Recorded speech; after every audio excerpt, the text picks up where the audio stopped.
사람에게는 이 저마다의 시간이 있는 것 같습니다.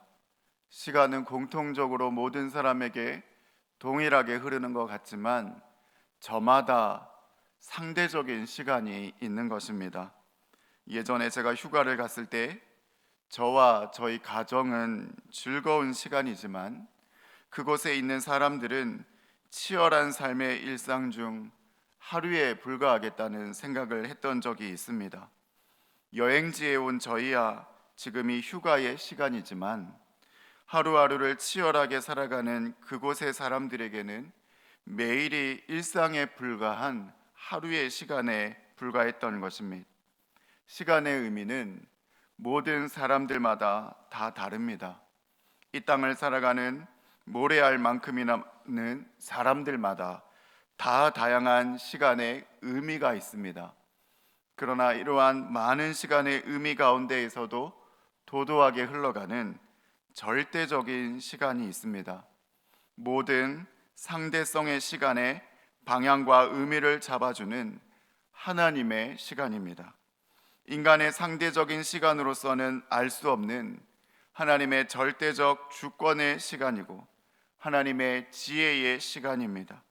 때로 인간에게 임하셔서 하나님의 뜻을 알려주시는 계시의 시간이고 지쳐있는 모든 인생들에게 찾아오셔서 용기와 힘을 주시는 소망의 시간이기도 합니다. 인간의 모든 상대적인 시간의 의미와 밀도를 압도하시는 하나님의 절대 시간이 있는 것입니다. 사람들은 저마다의 시간에 매몰되어 살기가 얼마나 쉬운지 모릅니다. 내게 있어서 중요한 것은 내일이고 내일의 중심으로 흘러가는 내 시간이 있습니다. 그러나 하나님께서는 모든 인생들에게 자신들의 시간보다 더 중요한 하나님의 때, 하나님의 시간이 있으니 인생들에게 자신의 시간보다 먼저 앞서서 하나님의 시간을 구하고 하나님의 시간에 참여할 것을 말씀하십니다. 누가복음 14장을 보면 어떤 사람이 큰 잔치를 베풀고 많은 사람을 청하였지만 어떤 이는 밭을 사고 어떤 이는 소를 사고 어떤 이는 장가를 가면서 잔치에 참여하지 못하겠다 이야기하는 장면이 나옵니다. 인생의 시간에 밭을 사는 것이 당연하고 소를 사는 것이 당연하고 장가를 가는 일은 축복이지만 그러나 이러한 상대성의 시간 가운데 먼저 응답해야 하는 하나님의 시간이 있다는 것입니다. 이 하나님의 시간은 지금도 그를 부르시는 하나님의 부름에 응하는 것입니다. 다른 것보다 먼저 그들을 부르시는 하나님의 부르심에 응답하는 것이 그들의 모든 상대적인 시간에 흐르는 상대의 시간을 압도하시는 하나님의 절대 시간에 참여하는 것입니다. 열왕기하 5장을 보면 아람의 아들 여호람의 때에 이스라엘의 어둡고 암울한 시기, 나라가 영적으로 어둡고 국가적으로도 외세의 침략과 위협함에 있던 이 암울한 시기에 아람의 장군 나만이 엘리사를 통하여 치료를 받고 엘리사는 나만이 강권해도 거절했지만 그 종 게하시가 욕심을 부려 거짓으로 은 2달란트와 옷 2벌을 받아가지고 올 때에 엘리사가 게하시에게 이런 이야기를 합니다. 지금이 어찌 은을 받으며 옷을 받으며 감람원이나 포도원이나 양이나 소나 남종이나 여종을 받을 때이냐. 지금이 어찌 은을 받고 옷을 받고 감람원과 포도원과 양이나 소나 남종과 여종을 얻는 때이냐. 그것을 얻는 것은 나쁜 일은 아니겠지만 그것은 인간의 시간 속에 당연한 일이겠지만 적어도 지금 이 시대를 분별하고 하나님께서 원하시는 하나님의 때로서는 하나님의 시간으로서는 지금은 그럴 때가 아니라는 것입니다. 지금은 깨어 기도하고 우상에서 돌이키고 하나님 앞에 바로 서야 하는 하나님의 시간이고 믿는 자는 그 하나님의 시간에 참여해야 한다는 것을 말씀하시는 것이었습니다. 오늘 본문 13장 1절은 그때 마침이라는 단어로 시작합니다. 그때라는 구문인 에나우토토 카이로라는 구문은 이 이야기가 앞선 12장과 연결되어 있음을 드러내어주는 구문이기도 하지만, 또한 이와 더불어서 이 때가 하나님이 말씀하시는 특별한 의미가 있는 시간, 즉 하나님의 시간, 하나님의 절대적인 시간임을 드러내는 구문이기도 합니다. 13장 1절에 이야기하는 그때에는 이스라엘을 떠들썩하게 했던 큰 두 가지의 사건이 있었습니다. 그중 첫 번째가 빌라도가 어떤 갈릴리 사람들의 피를 그의 제물에 섞은 일이었습니다. 역사가 요세푸스의 기록에 따르면 빌라도가 여러 가지 만행을 저질렀던 사건이 기록되고 있는데, 이때에 빌라도의 재직 시절에 빌라도와 유대인들 간에 잦은 마찰과 충동이 있었고, 또 그에 따른 피해 보복이 있었던 것입니다. 이러한 일련의 사건들은 이 유대인들의 마음에 불을 질렀을 것이고, 정복자 로마를 향한 분개심을 일으켰을 것입니다. 근데 이 사건이 사람들에 따라 첨예한 논쟁을 일으키게 되었던 충분한 이유 중에 하나는 이 갈릴리라고 하는 특수한 지역 때문입니다. 이 갈릴리는 대로마의 무장봉기의 중심지였습니다. 무력으로 로마를 전복시키기 원하는 열성 민족주의자들의 본거지가 갈릴리였습니다. 갈릴리가 빌라도의 관할 구역은 아니었지만 갈릴리 사람들이 예루살렘을 방문했고, 그리고 일련의 사건들이 일어나게 되자 각 진영에 속한 사람들의 격렬한 논쟁을 촉발했던 것입니다. 무력으로 로마의 압제에 대항하는 것을 반대했던 바리새인이나 사두개인들은 갈릴리 사람들이 반역죄로 죽임을 당한 것이 마땅하다고 생각했을 것입니다. 그런데 이와는 반대로 열성 민족주의자들은 이들의 죽음이 억울한 죽음이고, 이들의 죽음의 의미는 순교적 의미와 가치를 지닌다고 생각했을 것입니다. 이러한 맥락, 서로의 다른 입장에서 첨예한 대립이 이루어지고 있는 이러한 맥락에서 제자들이 예수님께 나와 예수님은 이 일을 어떻게 생각하고 계시는지, 예수님은 이 일에 대해 무엇이라고 말씀하시는지, 다시 말하면 주님은 누구의 편이신지, 하나님의 판단은 어떠하신지를 물었다는 것입니다. 그러자 우리 주님께서는 당시에 있었던 또 한 가지 유명한 사건을 말씀하십니다. 이 사건도 사람들에게 널리 회자되어 치열한 논쟁을 촉발했던 사건인데, 그것은 실로암에서 망대가 무너져 18명의 사람들이 죽임을 당하게 되는 사건이었습니다. 요세푸스에 의하면 이 망대는 고대 예루살렘의 옛 성벽의 일부였던 망대를 지칭하는데, 실로암 연못에서 동쪽에서 남쪽으로 돌아나가는 망대입니다. 이 망대가 무너졌다는 것은 이 당시 실로암 망대 인근에 수로 공사가 있었고, 이 18명은 이 수로 공사 중에 사고로 목숨을 잃은 것입니다. 이는 앞선 사건과는 정반대의 양상을 띠고 있습니다. 그것은 민족주의자들, 열성주의자들의 눈으로 보기에 이 죽임을 당한 18명은 로마의 부역자들이었던 것입니다. 그들은 로마 정부에 부역하여 일하다가 사고로 죽은 이들의 죽음이 마땅하다고 생각했을 것입니다.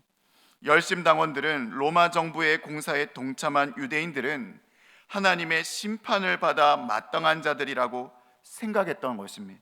근데 이와는 반대로 로마와 협력하여 자신의 자리를 유지하고 성전 체제를 이루고 있던 바리새인들이나 사두개인들은 이와 반대되는 생각을 가지고 있을 것이며, 저들은 또한 이 일을 가지고 치열한 논쟁을 하고 있었던 것입니다. 바로 그때에 에나우토토 카이로, 사람들이 예수님께 이 일을 아뢰었습니다. 그리고 물었겠지요. 주님, 누가 더 옳습니까? 주님, 누가 더 죄인입니까? 열성주의자들입니까? 아니면 바리새인들입니까? 로마의 부역자들입니까? 아니면 민족주의자들입니까? 죽임을 당한 갈릴리인들, 그들의 잘못입니까? 아니면 빌라도가 잘못된 것입니까? 열심당원들이 잘못된 것입니까? 아니면 바리새인과 사두개인들이 잘못된 것입니까? 누가 더 죄인입니까? 라고 물었던 것입니다. 물론 그 질문이 잘못된 것도 아니고 틀린 것도 아닐 것입니다. 이 땅을 살아가고 이 땅에 발붙이고 살아가고 있는 우리들은 저마다의 선택과 판단을 내리고 살아가고 그 의를 따라 살아가기에 그 의가 무엇인지 바름이 무엇인지를 모색하고 고민하고 우리는 이에 따라 살아가야 하기 때문에 묻는 것입니다. 그런데 이 질문 앞에 누가 더 옳습니까, 주님? 하나님의 말씀은 누구의 편입니까? 묻는 이 질문 앞에 우리 주님께서는 하늘의 시간, 하나님의 시간을 소환하십니다. 그리고 에나우토토 카이로, 그 하나님의 카이로스에 따르면 지금은 누가 옳으냐, 누가 틀렸냐, 누가 죄인이냐를 따져야 될 시간이 아니라 너희가 회개할 때이다라고 말씀하시는 것입니다. 어떻게 보면 너무 실망스러운 말씀입니다. 우리는 구체적인 사고의 지침을 원합니다. 인생의 삶은 이것이냐 저것이냐로 구별되는 선택지 중에 하나로 연결되는 것처럼 보이는데 주님은 어설픈 양비론처럼 이 범민족적인 사건과 시간 속에서 하나님의 시간, 회개를 이야기하고 있습니다. 주님의 말씀은 주님께서 소환하신 하나님의 시간은 어색하고 때로는 부당하고 어쩌면 어설퍼 보이기도 합니다. 그러나 주님께서 열어놓으신 이 치열한 논쟁의 한가운데에서 소환하신 하나님의 시간은 사람들이 지금 당장 눈앞에 있는 것만을 바라보면서 이 편이냐 저 편이냐로 나누어져서 상대를 공격하고 나의 정당성을 인정받으며 그 모든 것에 자신의 삶이 매몰되어져 있는 그들의 현실을 드러내며 그들이 눈으로 바라보고 있는 이 현실보다 더 중요한 것, 놓치지 말아야 하는 것, 그리고 사람들이 지금 놓치고 있는 것이 무엇인지를 드러내 보이고 계시는 것입니다. 우리는 어떤 사건이 논쟁이 될 때에, 정치적인 함의를 지닐 때에 두 가지 태도를 나타낼 것입니다. 하나는 적극적으로 그 논쟁에 참여하는 것입니다. 이 논쟁에 참여하게 될 때 그것은 나는 옳고 상대는 틀렸다라고 하는 상대적 정의를 구현하라 할 것입니다. 그가 틀려야만 내가 옳기 때문에 이 당파성에 천착하는 한 우리의 모든 관심은 상대의 잘못에 집중되게 마련입니다. 중요한 것은 나의 옳음이고 나의 의이기 때문에 우리는 자신을 성찰할 수 있는 기회를 잃어버리기가 쉽습니다. 이런 논쟁의 한가운데 있을 때에 우리는 나의 의를 전제로 한 상대의 잘못에 집중하기에 정작 중요한 내 모습, 내 영혼, 내 마음, 하나님의 뜻은 잃어버리기가 쉽다는 것입니다. 또 하나, 관망자적 자세를 취할 때도 마찬가지입니다. 관망자적 자세를 취한다는 것은 지극히 해석자적인 입장에 서는 것입니다. 나는 이 편도 아니고 저 편도 아니고 이 편의 잘못도 저 편의 잘못도 지적하며 양편 모두를 조망하는 해석자의 입장에 설 때에도 나는 양편을 모두 보아야 하고 이 양편을 모두 비판적으로 바라보기에 여기에서도 나의 해석이 중심이 됩니다. 이러한 입장에서도 나 자신을 통찰하거나 내 영혼을 통찰하거나 이 시대를 향하신 하나님의 뜻을 바라보기가 너무 어렵다는 것입니다. 주님께서는 이 한가운데에서 하나님의 백성이 놓치지 말아야 할 것, 인생들이 놓치지 말아야 할 것, 이 땅에 치열한 논쟁과 다툼의 영역이 아니라 하나님과 맞닿아 있는 하나님의 시간을 그들에게 소환하셔서 말씀하십니다. 이 편이 옳은가? 저 편이 옳은가? 그것보다 더 중요한 인생의 문제, 영혼의 문제가 있으니 그것은 너희가 너희 스스로를 살펴 하나님 말씀 가운데에서 너희 영혼을 돌아보는 것이다. 아니다. 너희도 만일 회개하지 아니하면 이와 같이 망하리라. 그들이 너희보다 더 죄가 있는 줄 아느냐? 아니다. 너희도 회개하지 아니하면 다 이와 같이 망하리라.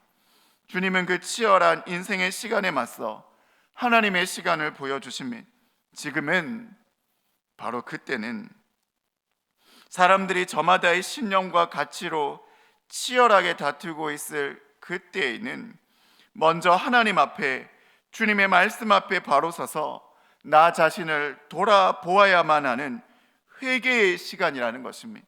하나님의 시간은 외부로만 흐르는 것이 아니라 내부, 나 자신으로도 흘러야 하고, 외부의 논쟁만 바라보느라 정작 자신의 놓치고 있는 이 영혼의 문제를 덮어놓고 있는 내 문제를 바라보라고 하시는 것입니다. 이때의 하나님의 시간은 나에게로, 내 안으로, 내 양심으로, 내 영혼으로 흘러갑니다.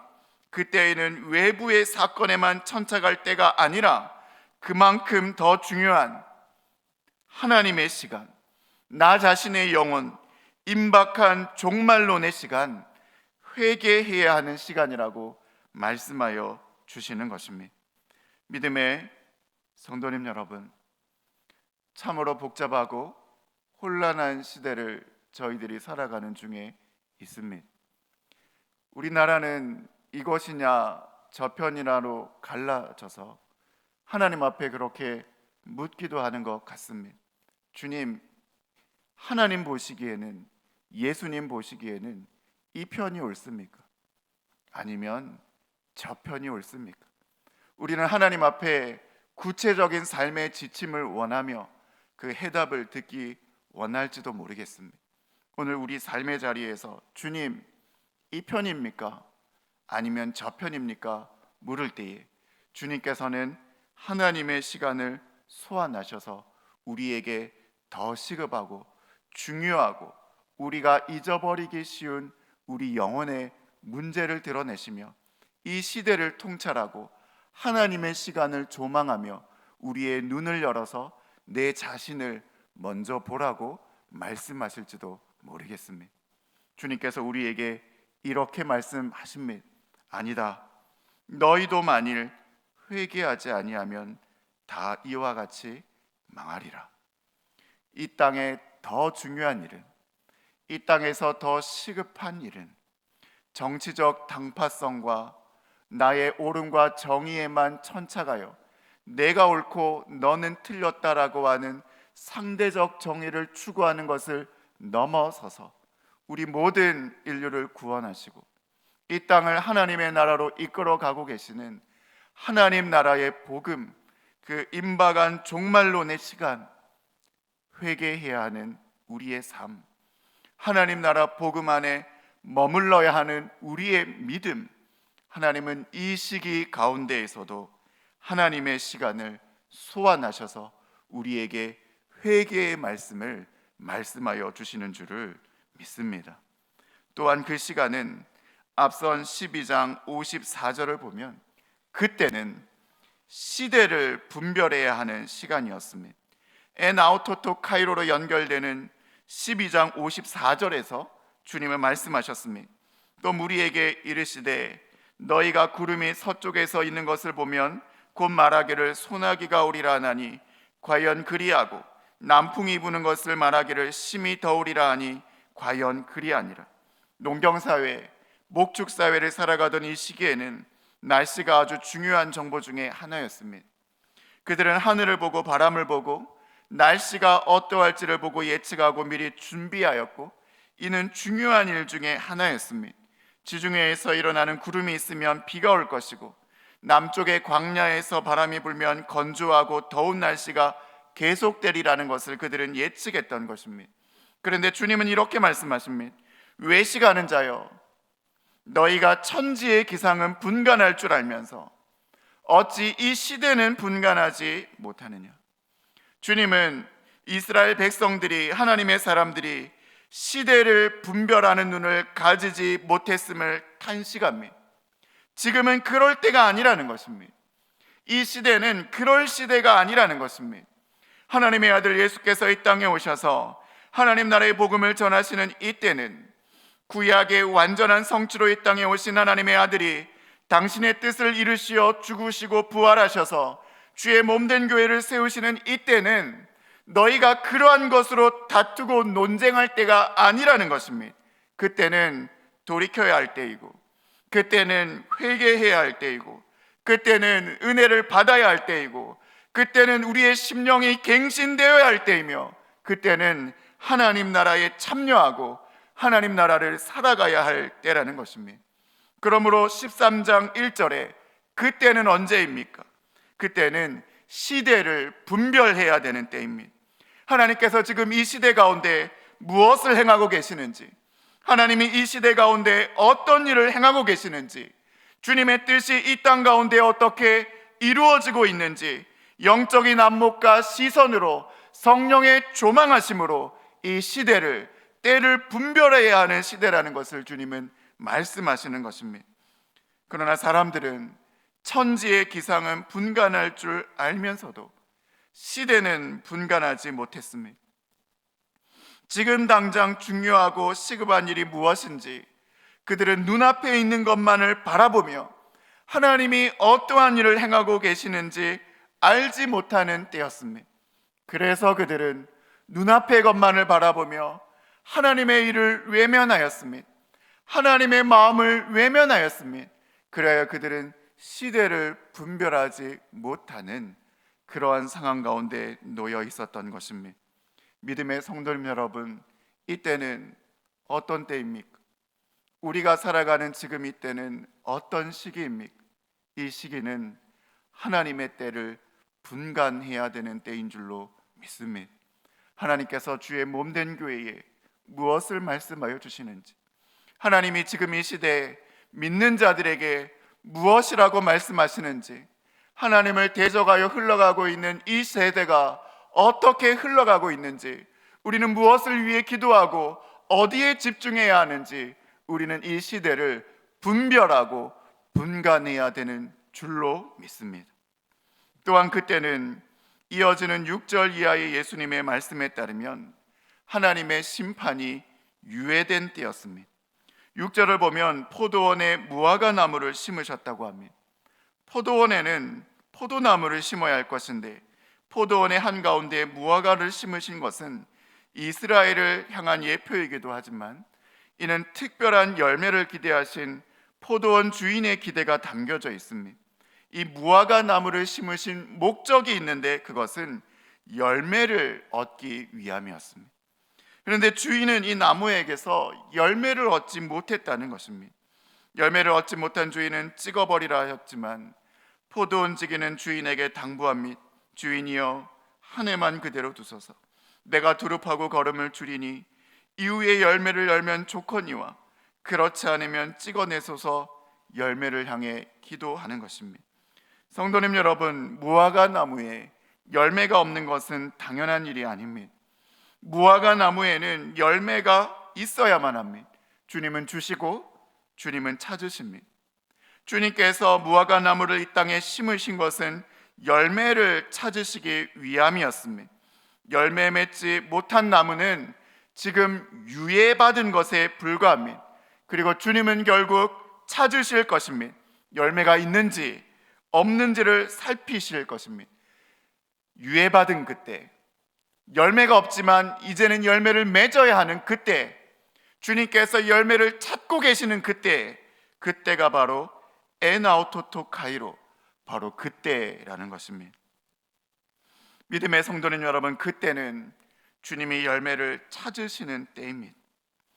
이때는 열매 맺지 못하는 나무가 그 나무 생기를 이어받아 이제는 포도원 지기의 가꿈과 돌봄에 순종하여 열매를 맺어야 하는 때입니다.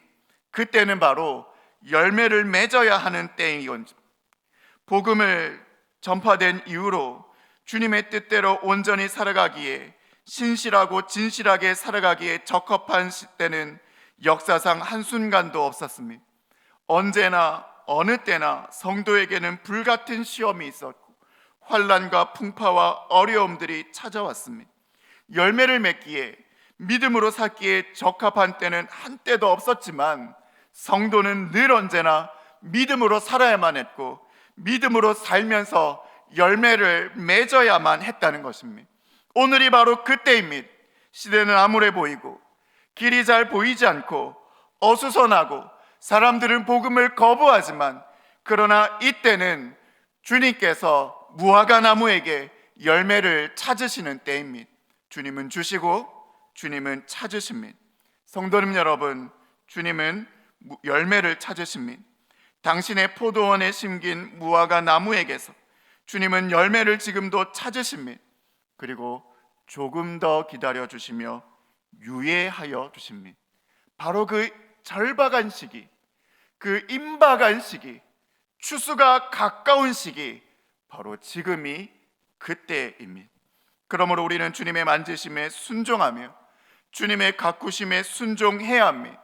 성령님의 음성에 귀를 기울이고 그분의 음성에 따라가야 합니다. 그때에 우리 삶에도 주님이 찾으시는 믿음의 열매가 맺혀질 수 있음을 믿습니다. 믿음의 성도님 여러분, 나라가 소란하고 어렵습니다. 국제 정세가 어렵고 나라도 정치, 경제, 사회적으로 어렵지 않은 곳이 없습니다. 저마다 내가 옳다, 상대가 틀렸다 하며 온통 우리의 마음이 이 세대의 논쟁과 다툼 가운데 다 빼앗겨 있지는 않습니까? 대선을 앞두고 있는 우리, 누가 어떤 분이 되든지 간에 앞으로의 이 나라의 상황은 만만치 않을 것입니다. 저희는 이 시기를 지나고 있습니다. 그때 우리는 주님 앞에 물을지도 모르겠습니다. 주님, 누가 옳습니까? 주님, 하나님의 뜻은 어디에 있습니까? 우리가 주님께 물을 때에 주님은 하나님의 시간을 우리에게 소환하셔서 우리에게 영원한 시간, 하나님의 시간표를 말씀하실 것입니다. 우리 오늘 본문 말씀을 통해 그 하나님의 음성을 들을 수 있기를 바랍니다. 세상은 소란하고 저마다의 목소리는 크고 넘치지만 주님은 우리의 영혼을 집중하십니다. 세상의 소리에 우리의 영혼과 마음을 다 빼앗기지 말고 주님의 시선으로 내 영혼을 지키라고 말씀하십니다. 이 땅에 복음이 전해지지 않고 회개하지 않고 있는 이 땅의 관영에 있는 죄악들을 바라보라고 하십니다. 하나님의 진리와 정의와 공의가 어디에 있는지를 주님의 시선과 말씀의 기준과 성령의 부르심으로 집중해 보라고 하십니다. 성도님 여러분, 그러므로 지금의 이때는 회개해야 될 때입니다. 지금의 이때는 기도의 자리를 지켜야 할 때입니다. 지금의 이때는 주님 앞에 머물러서 하나님의 음성을 붙잡아야 할 때입니다. 내게 말씀하여 주시는 하나님의 말씀 한 절 한 절에 머물러 하나님과의 바른 관계를 회복해야 될 때입니다. 믿음으로 이 악한 세대를 이겨나가야 하는 때입니다. 이 악한 세대를 이겨나가는 힘은 하나님과의 동행함에서 나옵니다. 기도함에서 나옵니다. 성령의 충만함에서 나옵니다. 이때가 언제임을 잊지 마시고 하나님 앞에 머물러 회개와 신앙과 믿음의 기도의 자리에 머무실 수 있는 하나님의 사람들 다 되실 수 있기를 바랍니다. 또한 주님께서는 이때가 시대를 분간해야 되는 때라고 말씀하십니다. 우리 주님께서 열어놓으신 하나님의 시간대로 흘러가는 하나님의 때를 분간해야 한다고 말씀하십니다. 주님은 지금도 주님의 일을 행하고 계십니다. 지금도 하나님의 역사를 행하고 계십니다. 성도는 영적으로 깨어 있어서 이 시대에 주님이 주의 몸된 교회에게 말씀하시는 음성을 들어야만 합니다. 주님의 몸된 교회는 무엇을 해야 합니까? 주의 성도들은 어떤 자리에 머물러 있어야 합니까? 우리들에게 있어서 가장 시급한 일은 무엇입니까? 무엇이 성도들을 지키고 보호하는 것입니까? 하나님의 일꾼들은 이 시대를 분간하고 분별할 수 있는 영적인 지혜가 있어야 하는 것입니다. 마지막으로 이때는 열매를 맺어야 하는 때입니다. 복잡하고 어려울수록 주님은 우리에게 아직도 찾으십니다. 신실한 믿음의 열매를, 인내와 소망의 열매를 주님은 여전히 우리에게 찾으십니다. 무화과 나무에 열매가 없는 것은 당연한 것이 아닙니다. 주님은 기다리고 계십니다. 우리는 잠깐 유예받은 것에 불과합니다. 주님 금년에는 그대로 두셔서 주님은 기다리고 계십니다. 열매를 맺기에 적합한 때는 이제까지도 없었고 앞으로도 없을 것입니다. 열매를 맺어야 하는 때는 바로 지금입니다. 주님은 우리에게 하나님 나라의 열매를 당신의 포도원에 심으신 무화과 나무의 열매를 맺으라 말씀하십니다. 주님 찾으시는 풍성한 열매를 주님께 올려드리는 신실하고 진실하고 거룩하게 살아가는 하나님의 사람들 다 되실 수 있기를 바랍니다. 기도하시겠습니다.